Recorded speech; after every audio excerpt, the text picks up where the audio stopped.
ఉండేది మేము ఉన్నాం, మా తీరులో మేము ఉన్నాం, అన్నిటికీ మేము తెగించే ఉన్నాము. పిల్లల్ని కంటాము, దత్తత తీసుకుని పెంచుకుంటాము. ప్రజలందరికీ మా ఇద్దరిదే భారం అయితే లోకాన్ని కూడా వదిలేసి వెళ్ళడానికి సిద్ధంగా ఉన్నాము. ఇప్పుడు మాదే ఇబ్బంది అయితే చెప్పండి, చచ్చిపోతాం. నేనంటుంది ఒకటే, మేము మేజర్స్, మా ఇష్ట ప్రకారం మేము పెళ్లి చేసుకుంటాం, లేదు సహజీవనంగా ఉంటున్నాము. ఇబ్బంది అయితే చెప్పండి. అందరికి చూడడానికి నచ్చలేదు, వీడియో పెట్టి మేమే భస్మం అయిపోతాం. ఓకేనా? అప్పుడు ప్రజలందరూ ఎవరైతే అందరు అంటున్నారో అందరూ బాగుండండి, మీరే ఒక 2 ప్రాణాలు పోవడానికి మీరే కారణం. మమ్మల్ని విడదీయాలి అని మాత్రం అనుకోకండి. మమ్మల్ని విడదీస్తే మాత్రం మేము చచ్చిపోవడం 2 ప్రాణాలు తీసిన వాళ్ళే అవుతారు. ఇలా చేసుకోకపోతే ఓకేనా, శివ విష్ణు బ్రహ్మనే కాదు, శ్రీ వర్షినే కాదు, చెప్తున్నాను కదా, ఎంతకైనా తెగించున్నాం. మా జీవితాల మధ్యలో రాకండి, మేము హ్యాపీగా బతుకుతున్నాం. ఓకేనా? ఇంతకంటే ఎక్కువ చెప్పలేం. హర హర మహాదేవ్. రైట్, అయితే విన్నారు కదా, వాళ్ళ జోలికి గనక వస్తే వాళ్ళు ఆత్మార్పణ చేసుకుంటాము, మేమే సమస్యగా మారితే మేము ఈ లోకాన్ని విడిచి వెళ్ళిపోతాము అని చెప్పి ఆ ప్రేమ జంట ఇవాళ మీడియా ముఖంగా చెప్పడం కూడా జరుగుతుంది. ఇదే అంశం పైన డిస్కస్ చేద్దాం. ఇవాళ మనతో పాటు లైవ్ లో జాయిన్ అవుతున్నారు కాశీ నుంచి బాలకృష్ణ గారు. రైట్, నమస్తే బాలకృష్ణ గారు. రైట్, వీడియో అయితే చూస్తున్నాం కదా, వీళ్ళిద్దరూ కూడా ఎవరైనా నెటిజన్స్ వాళ్ళపైన నెగిటివ్ గా మాట్లాడినా, లేకపోతే నెగిటివ్ గా ఇవాళ మీడియా థంబ్నెయిల్స్ పెట్టినా, నెగిటివ్ గా ఎవరు డిస్కస్ చేసినా సరే మేము ఈ లోకాన్ని విడిచి వెళ్ళిపోతాము, ప్రాణాలతో మేము ఉండం, ఇంకా మేమే మీకు బరువైపోయామా అని చెప్పి వీళ్ళు మాట్లాడిన తీరు మీరు ఏ విధంగా చూస్తారు? ఈ ఆత్మార్పణం అన్న దానిపైన ఏమంటారు మీరు? అమ్మా, సనాతన ధర్మం అని చెప్పి వచ్చింది వాడే, ఎవడు రమ్మన్నాడు? గో సంరక్షణ చేస్తాను వచ్చింది వాడే, ఎవడు రమ్మన్నాడు? ఆడపిల్లల్ని మర్యాదగా ఉండదు సరిగ్గా చూడకపోతే అన్నాడు, ఎవడు రమ్మన్నాడు? అన్నీ చెప్పింది వాడే. పైగా ఆ వర్షినికి వాళ్ళలో జెన్యూనిటీ కనపడింది. ఇక్కడ విషయం ఏంటంటే, వీడి ఇమేజ్ డ్యామేజ్ అవుతుందని తెలిసి సడన్ గా మీడియా ముందుకు వచ్చి సొల్లంతా చెప్తే ఇంటానికి ప్రజలు చెవుల్లో పూలు పెట్టుకోలేరు. నువ్వు ఆత్మార్పణ ఆత్మార్పణ చేసుకోరా, ఎవడికి నష్టము? దేశానికి ఏమన్నా నష్టమా? రాష్ట్రానికి ఏమన్నా నష్టమా? కాకపోతే నీతో పాటు ఆ అమ్మాయి కూడా ఆత్మార్పణ చేసుకుంది అని ఒక చిన్న బాధ అంతే. నువ్వు చస్తే చావు. ఎన్నిసార్లు చెప్తావు నేను చస్తా అని? చచ్చేవాడు ఎప్పుడు చెప్పి చావడు. నేను ఈ సరిహద్దులకే రాను అని చెప్పావు కదా, నువ్వు ఎక్కడలా వస్తావు? భారతదేశం మొత్తం పోలీసులు ఉంటారు. నువ్వేదో అతి తెలివిగా మాట్లాడుతున్నానని మాట్లాడుకో. అయితే గురుగారు ఇది కేవలం బ్లాక్ మెయిల్ చేయడానికి మాత్రమే ఇలాంటి వీడియో రిలీజ్ చేశాడు అనుకోవచ్చా? అందరికి కూడా బ్లాక్ మెయిల్ చేస్తున్నాడు అనుకోవచ్చా? 100% బ్లాక్ మెయిలేనమ్మా. అంతకు ముందు ఎన్నిసార్లు చెప్పలా ఆత్మార్పణని? శ్రీకాళహస్తిలో చెప్పాడు, ఇంకో చోట చెప్పాడు. చెప్పేవాడు ఎప్పుడు చెప్పిసావాడు. ఆ తర్వాత విషయం ఇక్కడ పాయింట్ ఏంటంటే, అసలు వీడి వెనకాలన్నటువంటిది ఎవరు పెద్దలున్నారు? నాకు తెలిసిన ఇన్ఫర్మేషన్ ప్రకారం ఒక జడ్జి గారు అయితే బెంగళూరులో ఉన్నారని వాడే చెప్పాడు. ఇంకో జడ్జి గారు కూడా ఉన్నారని నా అనుమానం. నువ్వు చస్తా ఎవరిని బెదిరిస్తావురా గాలిముండా కొడక? తమాషాలు ఆడుతున్నావా? ఇటువైపు రావా? కేదార్నాథ్ లో ఉంటావా?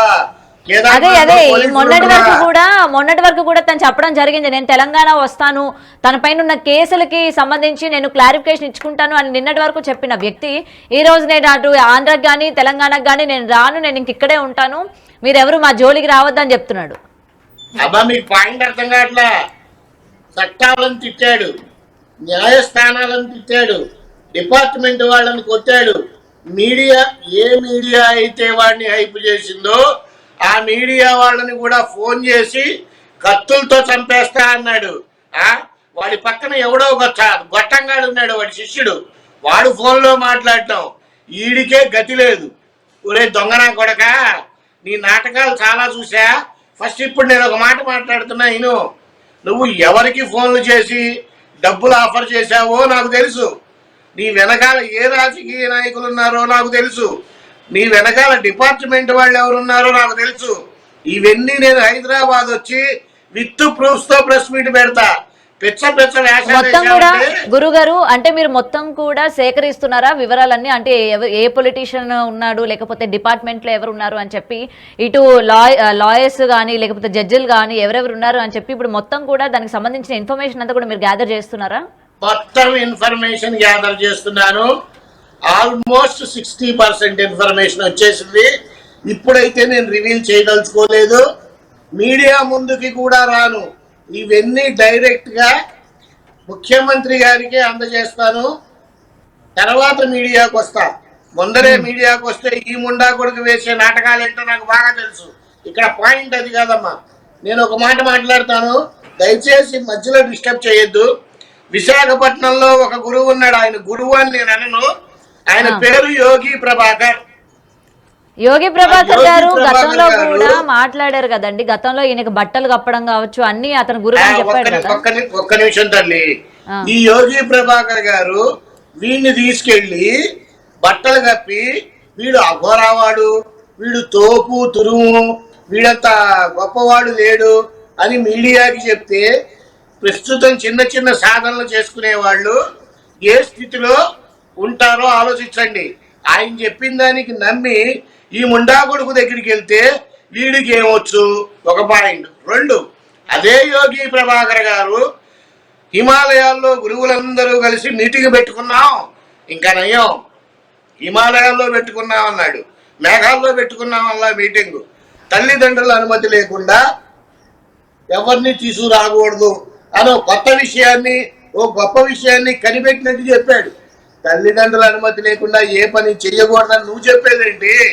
భగవంతుడే చెప్పాడు. ఏం సందేశం ఇస్తున్నారు? ఇకపోతే వాడొకడు ఉన్నాడు అక్కడ, రాజేష్ నేమగోర. ఆయన క్లిప్పింగ్ చూసా నేను. డ్యాన్సులు వేయటం, సిగరెట్లు తాగటం. అఘోరాలు డ్యాన్సులు వేస్తారా? సిగరెట్లు తాగావంటే తాగొచ్చు. ఆ అట్మాస్ఫియర్ చూస్తే నువ్వు సిగరెట్ తాగావా, గంజాయి తాగావా, బంగు తాగావా ఎవరికి తెలుసు? వీడు చస్తా చస్తా చస్తా చస్తా అంటాడు. ఆ చచ్చేదో తొందరగా చావు. ఈ మీడియాకి పెట్టిన దరిద్రం వదిలిపోతుంది. అసలు ఇంకా విచిత్రం, సంవత్సరం నుంచి రాష్ట్రంలో ఏం జరుగుతోంది? ఒక ఎమ్మెల్యే ఇలా మాట్లాడాడు, ఒక ఎంపీ ఇలా మాట్లాడాడు, ఒక ముఖ్యమంత్రి గారు ఇలా సందేశం ఇచ్చాడు అనే న్యూస్ ఒక్కటి ఉందా? పైగా సీఎం రేవంత్ రెడ్డి గారిని నా బూతులు తిడతావా? నువ్వెంత, నీ బతుకెంతరా? నేను ఫస్ట్ నుంచి నీ గురించి చెప్తూనే ఉన్నా. గురుగారు నిన్న మీరు ఒక వీడియో కనుక చూసినట్లయితే ఇటు సీఎం రేవంత్ రెడ్డినే కాకుండా అంబేద్కర్ గారిని కూడా తిట్టడం మీరు విన్నారో లేదో చూడాలి మరి ఒకసారి. అంబేద్కర్ గారిని తిట్టడం కూడా విన్నా. అంబేద్కర్ గారిని తిడతాడు, సీఎం గారిని తిడతాడు, వాడి ఇష్టం వచ్చినట్టు చేస్తాడు. వాడి ఉద్దేశం ఏంటంటే నేను అఘోర బట్టల్లో